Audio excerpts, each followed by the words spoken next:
ভূতের রাজা দিল বর ২১তম জন্মদিন বার্ষিকীতে আমরা চলে এসেছিলাম সল্টলেকের টাতে। তো এটাতে এর আগে কখনো আসিনি, নিউ টাউনেরটাতে গেছি। তো এসে আমরা খুব একটা বেশিক্ষণ ওয়েট করিনি, না হলে এই দিনে প্রচুর প্রচুর ভিড় হয়, খুব ওয়েট করতে হয়।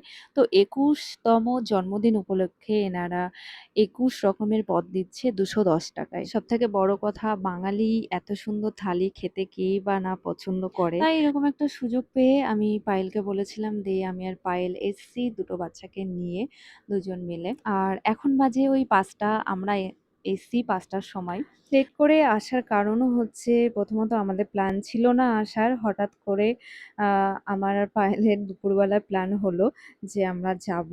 আর বাচ্চারাও স্কুলে ছিল, ওরাও আসলো, তারপরে ওদেরকে ফ্রেশ করিয়ে নিয়ে আসা। তো ওই জন্য এত লেট হলো। আর তারপরেও ভাবলাম যে এই সময়টা ভিড়টাও কম থাকবে, কারণ লাঞ্চ টাইম চলে গেছে, ডিনার টাইমও না এখন। তো আমরা ডিনার টাইমেরটাই এখন করে যাব।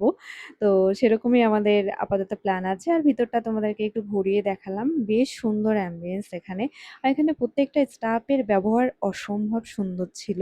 কিন্তু নিউ টাউনের ব্যবহার আমার খুব একটা ভালো লাগেনি। যদিও আমার সাথে খারাপ তেমন কিছু হয়নি।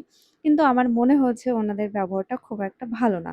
কিন্তু এখানে প্রত্যেকটা স্টাফের ব্যবহার ভীষণ ভালো ছিল। এনারা দুজনে আনলিমিটেড দুষ্টুমি করছে। এদের এনার্জি একদম আপার লেভেলে আছে। স্কুল থেকে এসছে, সেই সকালবেলা সবাই ঘুম থেকে উঠে স্কুলে গেছে।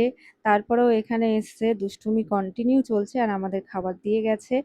অনেক রকমের কিছু ছিল এখানে, আমি বলি এক এক করে। আলু ভাজা, বেগুন ভাজা, পটল ভাজা, একটা শাক, পটল ভর্তা, আলুর দম, তারপরে হচ্ছে আলু পটলের তরকারি, তারপরে এঁচোড়ের তরকারি, তারপরে পকোড়া, পনিরের একটা পকোড়া ছিল, আর ডাল মাখা ছিল, সর্ষে পাবদা ছিল, তারপর শুক্তো, মুগ ডাল, মাটন কষা, গন্ধরাজ লেবু ছিল, পাঁপড়, চাটনি, মিষ্টি, অনেক রকমের খাবার ছিল, পায়েস ছিল।